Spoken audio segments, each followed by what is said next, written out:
Hi friends, ಎಲ್ಲರಿಗೂ ನಮಸ್ಕಾರ. ಬನ್ನಿ ಫ್ರೆಂಡ್ಸ್, ನಿನ್ನ ಜೊತೆ ನನ್ನ ಕತೆ ಸೀರಿಯಲ್ನ ಇವತ್ತಿನ ಸಂಚಿಕೆಯಲ್ಲಿ ಏನಾಗ್ತಿದೆ ಅಂತ ನೋಡ್ಕೊಬರೋಣ. ಅದಕ್ಕೂ ಮುಂಚೆ ಯಾರೆಲ್ಲ ನನ್ನ ವೀಡಿಯೋ ನೋಡ್ತಿದ್ರು ಫ್ರೆಂಡ್ಸ್, ಅವರೆಲ್ಲ ಪ್ಲೀಸ್ ಪುಟ್ಟದೊಂದು ಲೈಕ್ ಮಾಡಿ, ಹಾಗೆ ಫಾಲೋ ಮಾಡೋದನ್ನು ಮರಿಬೇಡಿ. ಬನ್ನಿ ಸ್ಟಾರ್ಟ್ ಮಾಡೋಣ. ಫ್ರೆಂಡ್ಸ್, ಮೊದಲಿಗೆ ಇಲ್ಲಿ ನಚಿಕೇತ್ ಡ್ಯೂಟಿನ ಮುಗಿಸ್ಕೊಂಡು ತುಂಬ ಖುಷಿಯಿಂದ ಸಾಂಗ್ ಕೇಳ್ಕೊಂಡು ಕಾರ್ ಡ್ರೈವಿಂಗ್ ಮಾಡ್ಕೊಂಡು ಬರ್ತಾ ಇರಬೇಕಾದ್ರೆ ಸಡನ್ನಾಗಿ ಒಂದು ಹುಡುಗಿ ಡ್ಯಾಶ್ ಹೊಡೆದ್ಬಿಡ್ತಾಳೆ. ಹಾಗೆ ಆಕ್ಸಿಡೆಂಟ್ ಆದಾಗ ನಚಿಕೇತನಿಗೆ ತುಂಬ ಶಾಕ್ ಆಗ್ತಾ ಇರುತ್ತೆ. ಹಾಗೆ ಬಂದು ಅವಳನ್ನ ಎಬ್ಬರಿಸ್ಬಿಟ್ಟು ಕೇಳ್ತಾ ಇರ್ತಾನೆ, ಅಲ್ಲ ಯಾರು ನೀವು ಅಂತ ಅನ್ಬೇಕಾದ್ರೆ ಅವಳು ಕಣ್ಣೀರು ಹಾಕ್ತಾ ಇರ್ತಾಳೆ. ಅಲ್ಲ, ಸಾಯ್ಬೇಕು ಅಂತ ನೀವು ನನ್ನ ಗಾಡಿಗೆ ಬಂದ್ರು ಅಥವಾ ಲೈಫ್ ಲಾಂಗ್ ನಾನು ಜೈಲಲ್ಲೇ ಕೊಳಿಬೇಕು ಅಂತ ಡಿಸೈಡ್ ಮಾಡ್ಕೊಂಡು ಏನಾದರೂ ಗಾಡಿ ಡ್ಯಾಶ್ ಹೊಡೆದ್ರೇನ್ರಿ ಅಂತ ಅನ್ಬೇಕಾದ್ರೆ ಆ ಹುಡುಗಿ ಸಿಕ್ಕಾಬಟ್ಟೆ ಅಳ್ತಾ ಇರ್ತಾಳೆ. ಹಾಗೆ ಹುಡುಗಿ ಕಣ್ಣೀರು ಆಗ್ತಿರೋದನ್ನ ನೋಡಿ ನಚಿಕೇತ ಹೇಳ್ತಾ ಇರ್ತಾನೆ, ನೋಡಿ ನೀವು ಯಾರು ಅಂತ ನನಗೆ ಗೊತ್ತಿಲ್ಲ, ನೀವೇನು ಸಹಾಯಕ್ಕೆ ಹೋಗ್ತಿದ್ದೀರಾ ಅಂತಲೂ ಅದು ನನಗೆ ಗೊತ್ತಿಲ್ಲ. ಆದರೆ ಏನಾದರೂ ತೊಂದರೆ ಇದ್ದರೆ ನನ್ನ ಹತ್ರ ಹೇಳ್ಕೊಳ್ಳಿ, ನನ್ನ ಕೈಲಾಗಿ ಸಹಾಯನ ನಾನು ಮಾಡ್ತೀನಿ. ನಾನೊಬ್ಬ ಡಾಕ್ಟರ್, ನನ್ನ ಹೆಸರು ನಚಿಕೇತ ಅಂತ ಹೇಳ್ತಿರ್ಬೇಕಾದ್ರೆ ನನಗೆ ಯಾರ ಸಹಾಯನೂ ಬೇಡ ಆಯಿತಾ. ಯಾರು ಸಹಾಯ ಮಾಡೋಕ್ಕೆ ಬರ್ತಾರೋ ಅವರೆಲ್ಲ ಎಂಥ ದುರುಪಯೋಗ ಪಡಿಸ್ಕೋತಾರೆ ಅಂತ ನನಗೆ ತುಂಬ ಚೆನ್ನಾಗಿ ಗೊತ್ತು. ನನ್ನ ಪಾಡಿ ನನ್ನನ್ನು ಬಿಟ್ಬಿಡಿ, ನಾನು ಸಹಾಯಕ್ಕೆ ಹೋಗಬೇಕು ಅಂತ ಆ ಹುಡುಗಿ ಮತ್ತೆ ಸಹಾಯಕ್ಕೆ ಅಂತ ಹೋಗ್ತಾ ಇರಬೇಕಾದ್ರೆ ನಚಿಕೇತ ಕೈ ಹಿಡ್ದು ಎಳ್ಕೊಂಡು ಓಡೋಕ್ಕೆ ಅಂತ ಹೋಗ್ತಾನೆ. ಹಾಗೆ ಮತ್ತೆ ಸುಮ್ಮನೆ ಆಗಿ, ಅಲ್ಲ ಕಣ್ರಿ ಏನಾಗಿದ್ದೀರಿ ನೀವು, ಸಹಾಯಕ್ಕೆ ಅಂತ ಹೋಗ್ತಾ ಇದ್ದೀರಲ್ಲ, ನಿಮ್ಮ ಅಪ್ಪ ಅಮ್ಮ ಯಾರು ನಿಮಗೆ ನೆನಪಾಗ್ಲಿಲ್ವಾ ಅಂತ ಕೇಳ್ತಾ ಇರ್ತಾನೆ. ಹಾಗೆ ಮತ್ತೆ ನಚಿಕೇತ ಹೇಳ್ತಾ ಇರ್ತಾನೆ, ನಾನು ನಂಬುರಿ, ನೀವು ನನ್ನ ಕೈಲೇನು ಹೇಳ್ಕೊಳಕ್ಕಾಗಲಿಲ್ಲ ಅಂದರೆ ನಮ್ಮ ಮನೆಗೆ ಬನ್ನಿ. ಅಲ್ಲಿ ನಮ್ಮ ಅಜ್ಜಿ, ನಮ್ಮ ಅಣ್ಣ, ನಮ್ಮ ಅಕ್ಕ, ಹಾಗೆ ನಮ್ಮ ಅತ್ತಿಗೆ ಎಲ್ಲರೂ ಪ್ರತಿಯೊಬ್ಬರು ಇರ್ತಾರೆ. ನಮ್ಮ ಅಪ್ಪ ಅಮ್ಮನ ಜೊತೆ ನೀವು ಮಾತಾಡ್ಬೋದು, ನನ್ನನ್ನು ನಂಬಿ ಆಯಿತಾ. ಅದರೊಳಗೆ ನಮ್ಮ ಅಣ್ಣ ಇನ್ಸ್ಪೆಕ್ಟರ್ ಅಜಿತ್ ನಾರಾಯಣ್ ಅಂತ, ಅವನ ಹತ್ರ ಹೇಳ್ಕೊಂಡ್ರೆ ಖಂಡಿತ ಇದಕ್ಕೆಲ್ಲ ಸೊಲ್ಯೂಷನ್ ಸಿಗುತ್ತೆ ಅಂತ ಅನ್ಬೇಕಾದ್ರೆ ಅಪೇಕ್ಷಾ ಅಂತ ಅಂದಾಗ, ಏನು ನಮ್ಮ ಅಕ್ಕನ ಹೆಸರು ಅಪೇಕ್ಷಾ, ಅವ್ರು ನಿಮಗೆ ಹೇಗೆ ಗೊತ್ತು ಅಂತ ಅಂದಾಗ, ಅಪೇಕ್ಷಾ ಅವರು ನಮ್ಮ ಅಕ್ಕನ ಕ್ಲೋಸ್ ಫ್ರೆಂಡು ಅಂತ ಅಂದ್ಬಿಟ್ಟು ನಡೆದ ವಿಷಯನಲ್ಲೂ ಸಹ ನಚಿಕೇತನಿಗೆ ಹೇಳ್ತಿರ್ಬೇಕಾದ್ರೆ ತುಂಬ ಆಶ್ಚರ್ಯದಿಂದ ಹುಡುಗಿ ಸಮಸ್ಯೆನ ಕೇಳ್ಕೊತಾ ಇರ್ತಾನೆ. ಹಾಗೆ ನಚಿಕೇತು ಆ ಹುಡುಗಿ ಸಮಸ್ಯೆಗಳನ್ನು ಕೇಳಿದಾಗ ಓ ಮೈ ಗಾಡ್ ಅಂತ ಅಂದ್ಬಿಟ್ಟು ಅಪೇಕ್ಷನಿಗೆ ಕಾಲ್ ಮಾಡಿ, ಇಮ್ಮಿಡಿಯೇಟ್ಲಿ ನೀನು ಹೊರಟು ಮನೆಗೆ ಬಾಕ, ನಡೆದಿದ್ದೆಲ್ಲನೂ ಆಮೇಲೆ ಹೇಳ್ತೀನಿ ಅಂತ ಅಂದ್ಬಿಟ್ಟು ಆ ಹುಡುಗಿನ ಕಾರಲ್ಲಿ ಕರ್ಕೊಂಡು ಮನೆಗೆ ಕರ್ಕೊಬರ್ತಾನೆ. ಇನ್ನೊಂದು ಕಡೆ ಮನೆಯವರೆಲ್ಲರೂ ಸಹ ಆ ಹುಡುಗಿ ಸಮಸ್ಯೆನ ಕೇಳ್ಕೊಂಡು ಬೇಜಾರಿಂದ ಕೂತಿರ್ಬೇಕಾದ್ರೆ ಅಪೇಕ್ಷೆ ಹೇಳ್ತಾ ಇರ್ತಾಳೆ, ನೋಡು ಸ್ಪಂದನ, ಬೇಜಾರು ಮಾಡ್ಕೋಬೇಡ, ನಿನಗಿಂತ ಅನ್ಯಾಯ ಆಗಿದೆ ಅಂತ ನನಗೆ ನಿಜವಾಗ್ಲೂ ಗೊತ್ತಿರಲಿಲ್ಲ. ಇದನ್ನೆಲ್ಲ ಮರೆಯೋಕ್ಕೆ 1 ವರ್ಷ ತಗೊಳುತ್ತೆ, ಆದರೆ ನೀನು ಸಾಯೋ ನಿರ್ಧಾರ ಯಾವತ್ತೂ ಮಾಡಬೇಡ ಅಂತ ಆ ಹುಡುಗಿಗೆ ಸಮಾಧಾನ ಮಾಡ್ತಾ ಇರ್ತಾಳೆ. ಹಾಗೆ ಇನ್ನೊಂದು ಕಡೆ ಮಾತಾಡ್ತಿರ್ಬೇಕಾದ್ರೆ ಅಷ್ಟೊತ್ತಿಗೆ ಅಜಿತ್, ಸತ್ಯಣ್ಣ ಹಾಗೆ ಭೂಮಿ ಎಲ್ಲರೂ ಬಂದೇ ಬಿಡ್ತಾರೆ. ಯಾಕೆಲ್ಲ ಈ ಥರ ಸೀರಿಯಸ್ ಆಗಿದ್ದೀರಾ, ಏನಾಯಿತು ಅಂದ್ಬಿಟ್ಟು ಸ್ಪಂದನ ಕಡೆ ನೋಡ್ಬಿಟ್ಟು ಇವ್ರು ಯಾರು ಅಂತ ಅಂದಾಗ ನಡೆದಿದ್ದ ವಿಷಯ ಎಲ್ಲನೂ ಸಹ ನಚಿಕೇತ ಹೇಳ್ತಾ ಇರ್ತಾನೆ. ಅವಾಗ ನನ್ನ ನಿಮ್ಮ ಹೆಸರು ಹೇಳಿದಾಗ ನನ್ನ ಅಪೇಕ್ಷೆನ ಫ್ರೆಂಡನ್ನ ತಂಗಿ ಅಂತ ಹೇಳಿದರು ಅಂತ ಹೇಳ್ತಿರ್ಬೇಕಾದ್ರೆ ಈ ಕಡೆ ಅಪೇಕ್ಷೆ ನನ್ನ ಫ್ರೆಂಡ್ ನರ್ಮದಾ ಇದ್ದಾಳಲ್ವಾ, ಅವಳು ತಂಗಿ, ಇವಳು ಸ್ಪಂದನ ಅಂತ ಹೇಳ್ತಿರ್ಬೇಕಾದ್ರೆ ನಡೆದಿದ್ದ ವಿಷಯನೆಲ್ಲ ಕೇಳಿ ಅಜಿತ್ಗೂ ಸಹ ಸ್ವಲ್ಪ ಟೆನ್ಷನ್ ಆಗ್ತಾ ಇರುತ್ತೆ. ಆಗ ನಚಿಕೇತ ಹೇಳ್ತಾ ಇರ್ತಾನೆ, ಒಬ್ರು ಫ್ರೆಂಡ್ ಇದ್ರೆ ಎಷ್ಟು ಹೆಲ್ಪ್ ಆಗುತ್ತಲ್ವಾ, ಅದಕ್ಕೆ ಕರ್ಕೊಬಂದೆ ಬ್ರೋ, ತಪ್ಪು ತಿಳ್ಕೊಬೇಡ ಅಂತ ಅಂದಾಗ, ಪರವಾಗಿಲ್ಲ ಬಿಡು, ನೀನು ಒಳ್ಳೆ ಕೆಲಸ ಮಾಡಿದೀಯಾ, ಸಾವೇ ಎಲ್ಲದಕ್ಕೂ ಪರಿಹಾರ ಅಲ್ಲ, ಸಾವನ್ನ ನಾವು ಸ್ವೀಕರಿಸ್ಕೊಂಡು ಹೋಗ್ಬಾರ್ದು, ಈಗ ಅಂಥದ್ದೇನಾಯಿತು ಹೇಳಿ ಅಂತ ಕೇಳ್ತಾ ಇರ್ತಾನೆ. ಹಾಗೆ ಮತ್ತೆ ಅಜಿತ್ ಹೇಳ್ತಾ ಇರ್ತಾನೆ, ಸಂಕೋಚ ಬೇಡ, ನಮ್ಮ ಹತ್ರ ನೀವು ಹೇಳ್ಕೊಬೋದು ಅಂತ ಅನ್ಬೇಕಾದ್ರೆ ಭೂಮಿನೂ ಸಹ ಹೇಳ್ತಾ ಇರ್ತಾಳೆ, ಯಾಕೆ ಈ ರೀತಿ ಸುಮ್ಮನೆ ಕೂತಿದ್ದೀರಾ, ನಿಮ್ಮ ಕಣ್ಣು ನೋಡಿದರೆ ಗೊತ್ತಾಗುತ್ತೆ ನೀವೆಂಥ ತೊಂದರೆಲಿ ಇದ್ದೀರಾ ಅಂತ. ನಮ್ಮ ಹತ್ರ ಹೇಳ್ಕೊಬಾರ್ದು ಅಂತ ಅನ್ಕೋಬೇಡಿ, ನಿಮ್ಮನ್ನು ನಾವು ಮನೆಯವ್ರು ಅಂತ ಅಂದ್ಕೊಂಡ್ಮೇಲೆ ನೀವು ಸಹ ನಮ್ಮನ್ನೆಲ್ಲ ಮನೆಯವ್ರು ಅಂತ ಅಂದ್ಕೊಂಡು ನಿಮ್ಮ ಸಂಕಟನ ಹೇಳ್ಕೊಡಿ ಅಂತ ರಿಕ್ವೆಸ್ಟ್ ಮಾಡ್ಕೋತಾ ಇರ್ತಾಳೆ. ಹಾಗೆ ಅಜಿತ್ ಸಹ, ನಾನೊಬ್ಬ ಪೊಲೀಸ್ ಆಫೀಸರ್ ಆಗಿ ಕೇಳ್ತಾ ಇದ್ದೀನಿ, ಏನೇ ತೊಂದರೆ ಇದ್ದರೂ ಹೇಳ್ಕೊಳ್ಳಿ, ನನ್ನ ಕೈಲಾಗಿ ಸಹಾಯನ ನಾನು ಖಂಡಿತ ಮಾಡ್ತೀನಿ ಅಂತ ಅಂದಾಗ ಸ್ಪಂದನ, ನನಗೆ ಮೆಡಿಕಲ್ ಸೀಟ್ ಬೇಕಾಗಿತ್ತು, ಹಾಗೆ ಮನೆ ಹತ್ರನೇ ಒಂದು ಮೆಡಿಕಲ್ ಕಾಲೇಜ್ ಇತ್ತು, ಅಮ್ಮ ಹೇಳಿದರು ಅದಕ್ಕೆ ಹೋದ್ರೇ ಒಳ್ಳೇದಾಗುತ್ತೆ ಬಿಡು ಅಂತ ಅಂದರು. ಅದಕ್ಕೋಸ್ಕರ ನಾನು ಅಲ್ಲಿಗೆ ಹೋಗ್ಬೇಕಂತ ಡಿಸೈಡ್ ಮಾಡಿದೆ. ಆದರೆ ಆ ಕಾಲೇಜು ನಮ್ಮ ಏರಿಯಾ ಕಾರ್ಪೊರೇಟರ್ ರಿಲೇಟಿವ್ಸ್ದು, ಹಾಗೆ ನಮ್ಮ ಮನೆ ಆರ್ಥಿಕ ಪರಿಸ್ಥಿತಿ ಸಹ ಚೆನ್ನಾಗಿರಲಿಲ್ಲ. ಅವ್ರ ಹತ್ರ ಹೋದರೆ ಸ್ವಲ್ಪ ಫೀಸು ಕಡಿಮೆ ಆಗ್ಬೋದು ಅಂತ ಯಾರೋ ಹೇಳಿದರು. ಅದಕ್ಕೋಸ್ಕರ ನಾನು ಸರ್ಟಿಫಿಕೇಟು ಹಾಗೆ ರಿಕ್ವೆಸ್ಟ್ ಲೆಟರ್ನ ಸಹ ತಗೊಂಡು ನಾನು ಹೋಗಿ ಕೊಟ್ಬಿಟ್ಟು ಬಂದಿದ್ದೆ. ಇವಾಗ PA ಕಾಲ್ ಮಾಡಿಬಿಟ್ಟು, ಇವಾಗ ಕಾರ್ಪೊರೇಟ್ರು ಫ್ರೀ ಇದ್ದಾರೆ, ಇವಾಗ ಬಂದರೆ ನಿಮಗೆ ನೀವು ಅಂದ್ಕೊಂಡಿರೋ ಕೆಲಸ ಎಲ್ಲ ಆಗುತ್ತೆ, ಬೇಗ ಬನ್ನಿ ನಿಮಗೂ ಸೀಟು ಸಿಗುತ್ತೆ ಅಂತ ಕರೆದ್ರು.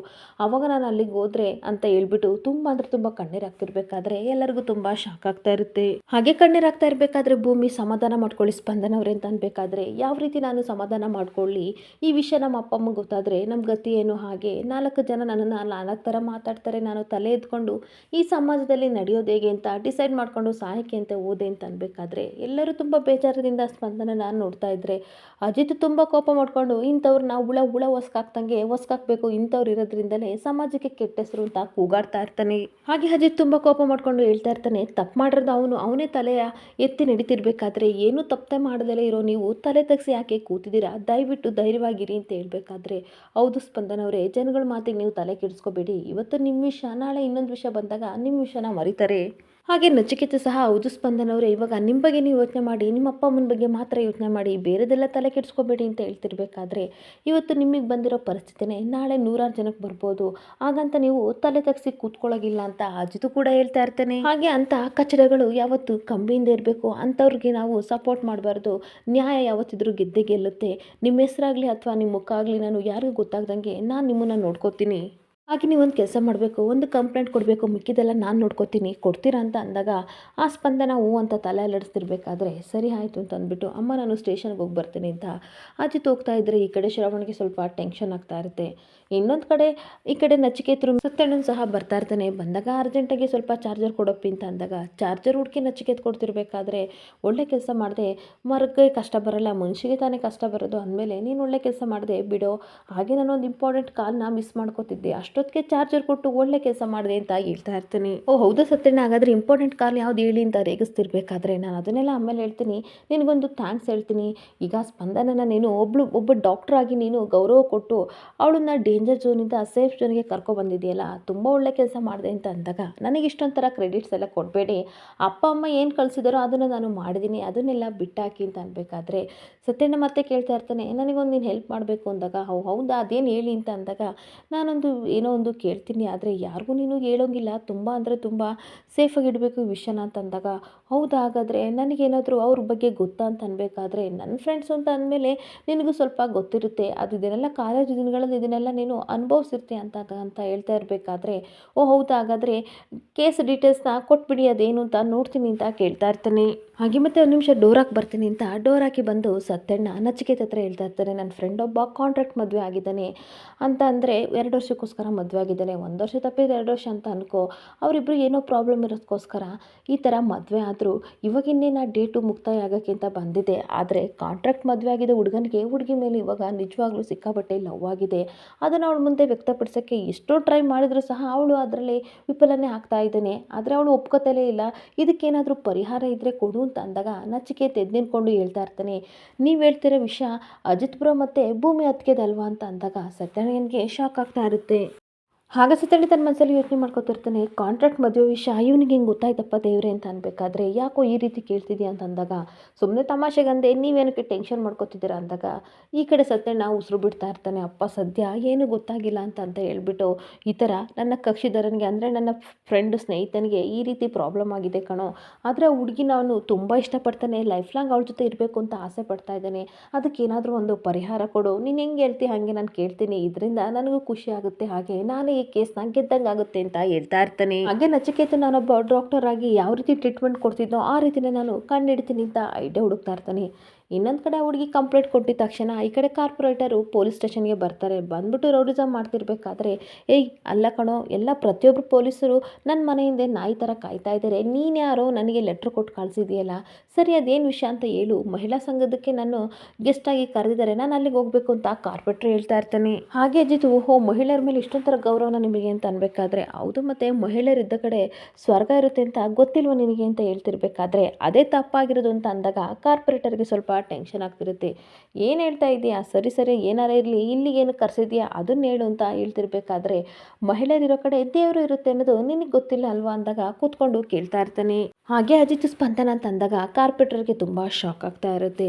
ಏನು ಹೆಸರು ಹೇಳಿದ ತಕ್ಷಣ ಈ ಥರ ಎದೆ ಬಿಡುತ್ತಾ ಜೋರಾಗಿ ನನಗಿವಿಗೆ ಕೇಳಿಸ್ತಿದೆಯಲ್ಲ, ಆ ಹುಡುಗಿ ನನಗೆ ಗೊತ್ತಿಲ್ಲ ಅಂತ ಮಾತ್ರ ಹೇಳ್ಬೇಡಿ ಅಂತ ಅಂದಾಗ ತುಂಬ ಟೆನ್ಷನ್ ಮಾಡ್ಕೊಂಡು ಕಾರ್ಪೊರೇಟರು ಹೇಳ್ತಾ ಇರ್ತಾರೆ, ಅಂಥ ಹುಡುಗಿ ಲೋ ಗ್ರೇಡ್ ಹುಡುಗಿನ ನಾನು ಎಲ್ಲೂ ನೋಡಿಲ್ಲ ಸಾಹೇಬ್ರೆ, ಅಲ್ಲ ಆ ಹುಡುಗಿಗೆ ನನ್ನ ಬಗ್ಗೆ ಏನೂ ಸರಿಯಾಗಿ ಗೊತ್ತಿಲ್ಲ, ಅದಕ್ಕೋಸ್ಕರ ನಿಮ್ಮ ಹತ್ರ ಇಲ್ಲ ಸಲ್ಲನೆಲ್ಲ ಹೇಳಿದಾಳೆ, ಬೇಕಾದರೆ ನಮ್ಮ ಕ್ಷೇತ್ರಕ್ಕೆ ಬಂದು ಕೇಳಿ ನನ್ನ ಬಗ್ಗೆ ಏನು ಅಂತ ಎಲ್ಲರೂ ಹೇಳ್ತಾರೆ ಅಂತ ಹೇಳ್ತಿರ್ಬೇಕಾದ್ರೆ, ಹಾಗೆ ಕಣ್ಣಲ್ಲಿ ಗುರಾಯಿಸ್ತಿರ್ಬೇಕಾದ್ರೆ, ನನ್ನ ಪ್ರಶ್ನೆ ಅದಲ್ಲ ಅಂತ ಅಜಿತ್ ಹೇಳ್ತಾ ಇರ್ತಾನೆ. ಸರಿ ಸರಿ ಆಯಿತು ಬಿಡಿ ಸರ್, ಆ ಹುಡುಗಿ ನಮ್ಮ ಹತ್ರ ಫ್ರೀ ಸೀಟ್ ಕೇಳ್ಕೊಂಡು ಬಂದಿದ್ಲು, ಹಾಗೆ ನನ್ನ ಮೇಲೆ ಅವಳು ದೌರ್ಜನ್ಯ ಮಾಡೋಕ್ಕೆ ಶುರು ಮಾಡಿದ್ಲು, ನನ್ನ ಮೇಲೆ ಆಸೆ ಇತ್ತಂತೆ, ಅದಕ್ಕೆ ಬಾಬಾ ಅಂತ ನನ್ನನ್ನು ಕರಿತಾ ಇದ್ಲು, ಪುರುಷನ ಮೇಲೆ ಎಷ್ಟೊಂಥರ ದೌರ್ಜನ್ಯ ಮಾಡ್ತಾರಲ್ವ, ಹಾಗಾದರೆ ನಾನು ಒಂದು ಕೇಸ್ ಕೊಡ್ಬೋದಲ್ವ ಸಾಹೇಬ್ರೆ ಅಂತ ಅನ್ಬೇಕಾದ್ರೆ, ಮೊದಲು ಮುಖದ ಮೇಲಿರೋ ಬೆವ್ರ ನೀರನ್ನ ಒರೆಸ್ಕೊಳ್ಳಿ ಅಂತ ಅಂದಾಗ ಕಾರ್ಪೊರೇಟರ್ಗೆ ತುಂಬ ಶಾಕ್ ಆಗ್ತಾ ಇರುತ್ತೆ. ಸರಿ ಆಯಿತು ಬನ್ನಿ ನನ್ನ ಜೊತೆ ಅಂತ ಅಜಿತ್ ಹೇಳ್ತಾ ಇರ್ತಾನೆ. ಆಗ ಕಾರ್ಪೊರೇಟರ್ ಹೇಳ್ತಾ ಇರ್ತಾನೆ, ದೂರ ಕೊಡ್ದೇನೆ ನೀವು ಇಷ್ಟು ಸ್ಪೀಡಾಗಿ ಹೊರಟಿದ್ದೀರಾ, ತುಂಬ ಅಂದರೆ ತುಂಬ ಒಳ್ಳೆ ಪೊಲೀಸ್ ನೀವು, ಬನ್ನಿ ಬನ್ನಿ ಸ್ಪಂದನ ಮನೆಗೆ ಹೋಗೋಣ ಹೋಗೋಣ ಅಲ್ಲೇ ಇರ್ತಾಳೆ ಅಂತ ಅಂದಾಗ, ನೀವು ಹೇಳ್ತಾ ಇರೋದು ನಿಜ, ನಾವು ಹೋಗ್ತಿರೋದು ಸ್ಪಂದನ ಮನೆಗಲ್ಲ, ಆದರೆ ಹಾಸ್ಪಿಟ್ಲಿಗೆ ಹೋಗೋಣ ಬನ್ನಿ ಅಂದಾಗ ಇವನಿಗೆ ತುಂಬ ಶಾಕ್ ಆಗ್ತಾ ಇರುತ್ತೆ. ಮೆಡಿಕಲ್ ಟೆಸ್ಟ್ ಮಾಡ್ಸಕ್ಕ ನನಗ ಏನಕ್ಕೆ ಅಂತ ಬೆವರು ಇಳಿಸ್ಕೊತಿರ್ಬೇಕಾದ್ರೆ ಈ ಕಡೆ ಪಕ್ಕದಲ್ಲಿ ಬಂದಿರೋ ಅಸಿಸ್ಟೆಂಟ್ ಹೇಳ್ತಾ ಇರ್ತಾರೆ, ಸ್ಪಂದನನೇ ಮೇಲೆ ಬಿದ್ದು ಬಂದ್ಲು, ಅದಕ್ಕೋಸ್ಕರ ಅಣ್ಣ ಸುಮ್ಮನೆ ಆಗಿಬಿಟ್ರು, ನೀವು ನೋಡಿದರೆ ಅಣ್ಣನ ಮೇಲೆ ಕೇಸ್ ಆಗ್ತಿದ್ದೀರಲ್ಲ ಅಂತ ಅವ್ನ ಕಡೆ ಬಂದಿದ್ದ ಶಿಷ್ಯಂದಿರು ಹೇಳ್ತಿರ್ಬೇಕಾದ್ರೆ, ಹೌದು ಹೌದು ಇವ್ರು ಹೇಳ್ತಿರೋದು ಕರೆಕ್ಟು, ನಾನು ತುಂಬ ಒಳ್ಳೆ ಹುಡುಗ, ಹಾಗೆ ಸಮಾಜ ಸೇವೆನ ತುಂಬ ಮಾಡ್ತೀನಿ ಅಂತ ಕಾರ್ಪೊರೇಟರ್ ಹೇಳ್ತಿರ್ಬೇಕಾದ್ರೆ, ನೋಡಿ ಸಾಹೇಬ್ರೆ ನೀವು ತುಂಬ ಒಳ್ಳೆಯವರೇ, ಸ್ಪಂದನನೇ ಸರಿ ಇಲ್ಲ ಅಂತ ಅಂದ್ಕೊಳ್ಳೋಣ, ಆದರೆ ಮೆಡಿಕಲ್ ಟೆಸ್ಟ್ ಮಾಡಿಸೋದ್ರಿಂದ ನಿಮಗೇನು ನಷ್ಟ ಆಗುತ್ತೆ ಹೇಳಿ ಅಂತ ಕೇಳ್ತಾ ಇರ್ತಾನೆ. ನೋಡಿ ಇವಾಗ ಬ್ಲಡ್ ಟೆಸ್ಟ್ ಮಾಡಿಸ್ಕೊಂಡ್ರೆ ನಿಮಗೂ ಸಹ ತುಂಬ ಯೂಸ್ ಆಗುತ್ತೆ, ನಾನು ಗೊತ್ತಿಲ್ದಂಗೆ ನಿಮ್ಗೆ ಹೆಲ್ಪ್ ಮಾಡ್ದಂಗೂ ಸಹ ಆಗುತ್ತೆ, ನಿಮ್ಮ ರೇಂಜು ಮೇಲಿರುತ್ತೆ ನೋಡಿ ಅಂತ ಹೇಳ್ತಿರ್ಬೇಕಾದ್ರೆ, ಏನೋ ನಮ್ಮ ಅಣ್ಣನ್ನೇ ಕರಿತಿದ್ಯಾ ಅಂತ ಬಂದಿರೋ ಶಿಷ್ಯದಿರೋ ಆವಾಸ ಹಾಕ್ಬೇಕಾದ್ರೆ ಅಜಿತ್ ಅವ್ರಿಗೆಲ್ಲ ಸರಿಯಾಗಿ ಗುಂಡ ಥರ ಹೊಡಿತಾ ಇರ್ತಾನೆ. ಬಾಯಿ ಮುಚ್ಕೊಂಡು ಬಂದರೆ ಸರಿ, ಇಲ್ಲ ಅಂತಂದರೆ ಐರನ್ ಆಗಿರೋ ಬಟ್ಟೆನ ಬಿಚ್ಚಿಬಿಟ್ಟು ರೋಡ್ ಮಧ್ಯೆ ಬೆತ್ತಲೆ ಕರ್ಕೊಂಡು ಹೋಗ್ತೀನಿ ಅಂತ ಅಂದಾಗ, ಸರಿ ಸರಿ ನಾನು ಬರ್ತೀನಿ ಅಂತ ಒಪ್ಕೊಬಿಡ್ತಾನೆ.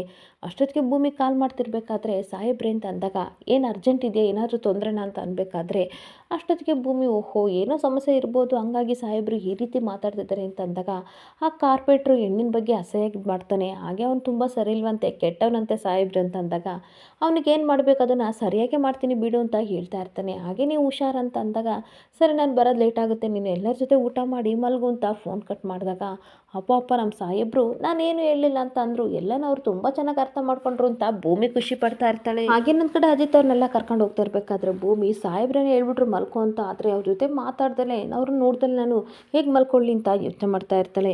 ಹಾಗೆ ಇನ್ನೊಂದು ಕಡೆ ಸತ್ಯಣ್ಣ ಮತ್ತೆ ನನ್ನ ಗೆಳೆಯನಿಗೆ ಏನಾದರೂ ಒಂದು ಮಾಡಬೇಕು ಕಣೋ, ಆ ಹುಡುಗಿನ ಅವನು ತುಂಬ ಇಷ್ಟಪಡ್ತಾ ಇದ್ದಾನೆ, ಪ್ಲೀಸ್ ಒಂದು ಹೆಲ್ಪ್ ಮಾಡು ಅಂತ ಅನ್ಬೇಕಾದ್ರೆ, ಹೇಳಿದ್ನೇ ಹೇಳ್ತಿರಲ್ಲ, ಕೋರ್ಟಲ್ಲಿ ವಾದ ಮಾಡಿದಾಗ ನನ್ನ ಜೊತೆ ವಾದ ಮಾಡಬೇಡಿ, ಸ್ವಲ್ಪ ಯೋಚನೆ ಮಾಡೋಕ್ಕೆ ಟೈಮ್ ಕೊಡಿ ಅಂತ ಅಂದಾಗ, ಸರಿ ಬಿಡಪ್ಪ ವರ್ಷಾನುಗಟ್ಲೆ ಕಾಯ್ತೀವಿ ಅಂದಮೇಲೆ ನಿನಗೆ ಟೈಮ್ ಕೊಡ್ತೀನಿ ಅಂತ ಹೇಳ್ತಾ ಇರ್ತಾನೆ.